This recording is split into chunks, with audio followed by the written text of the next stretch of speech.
Couldn't in like 3 sentences. Alright, Story. well, we'll keep it casual. Okay. Let me just jump in. So, Catalytic, right? There's a few different parts of the strategy. Why don't you give some input about exploring? Okay. How about heart behind? Got it.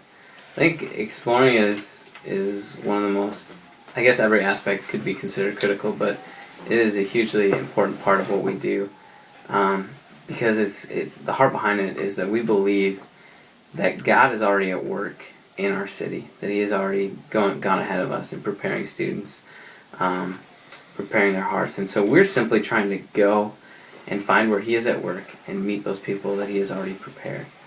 Whether they're already believers or whether they're interested in knowing Him or whether they're just on the edge, we want to find those people that God is already at work in their lives.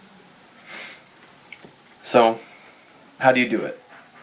Well, we go to the different campuses in our city, and we step out in faith and we trust God, and we just try to stop students and engage students and ask them questions about, are they a Christian?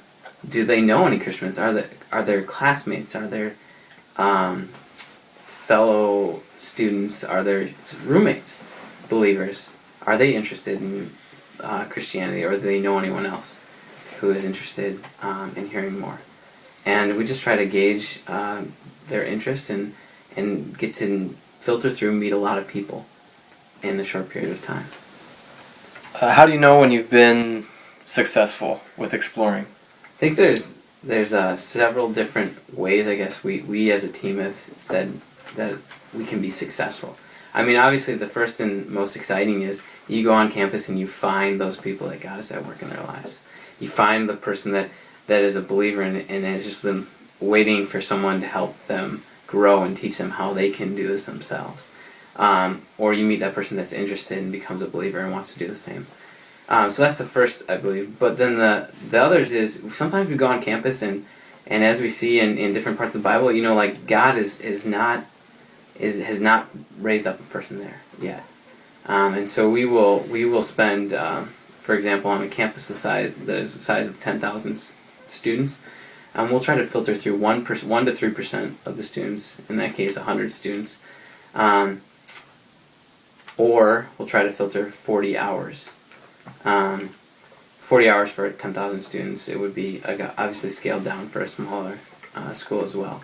But if after 40 hours or 1% of the students at this 10,000 school, we haven't found anyone else, then the third criteria kind of pops in that what do we feel like the Holy Spirit is leading us to do? Do we feel like we can't leave yet? For whatever reason, we filtered through maybe 300, 400, 500, maybe we filtered through 50 hours, I don't know. But for whatever reason, the Lord won't let us leave because there's still that person out there He wants us to find. So we try to look through those 3 criteria when we're examining a school, when we're visiting a school, and just really trust that whether we find the people there or whether they aren't there yet, that in both ways we're successful because we're trusting God and looking for the people that He's prepared. So you're responsible for exploring on how many schools right now? I think it's 14 different campuses. Okay, that's a lot of schools, a lot of people. Say something about the practical, how you do it. Talk about fast and slow. So, for example, if I go onto campus, I try to, right off the bat, filter through a lot of people. So I'll go out, I'll try to just walk down the street, stop people, engage them, and find, if there are any believers, if there are anything. And if I find them, obviously I stop. And in some cases we find them right away.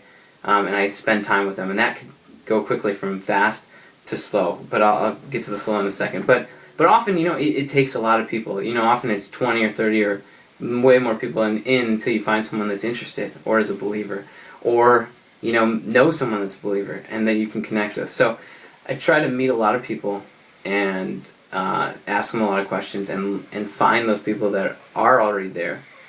But if I don't have success, or if I find someone that's interested, then I sit down with them or sit down with other students and have an opportunity just to share the gospel, share about Jesus with them. And so that's the slow aspect. The fast is we try to meet a lot of people, filter through a lot of people as quickly as we can. But the slow is that we still realize that an important part of what we do is sharing the gospel with people, that the gospel is what changes lives. And so that we sit down with them, sit across from them, and really explain what it means to have a relationship with Jesus. Here's a curveball for you. You're little infamous for having some creative exploring tactics. Maybe a word or two on some of the creative ways.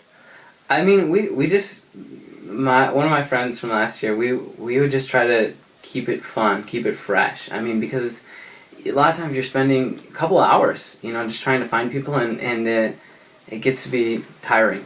So we would just make a game out of it, where one of my friends, he would have a milk tea with him. I would have a Coke, and we would simply stop students and say, "Hey, what do you like better, Coke or milk tea?"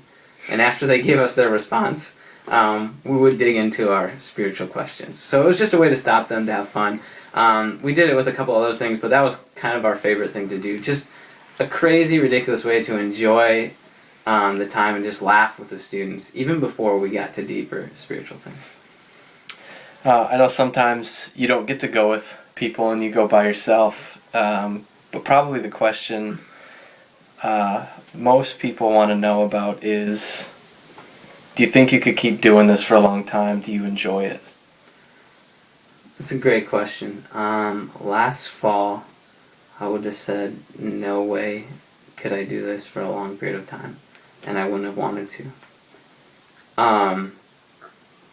After being able to do it for a year now, I'm more and more I see that this is something I would really love to be a part of. However, I think it also brings up a valid point, and that it is difficult to, just by yourself, go on campus alone every day, and so I appreciate having teammates and being able to go together. But more than that, yeah, I see this as something that I really enjoy doing. I get to spend time exploring for part of my week, and I get to spend some of my time going deep with the people that I've already have relationships with, that I've already grown with, that I've already found. And that's just exciting, to see God bringing the people that you found on one side into a deeper relationship, and seeing them do the same thing on their campuses. All right. Nice. Maybe one more thumbs up in the silhouette because they can't see your face.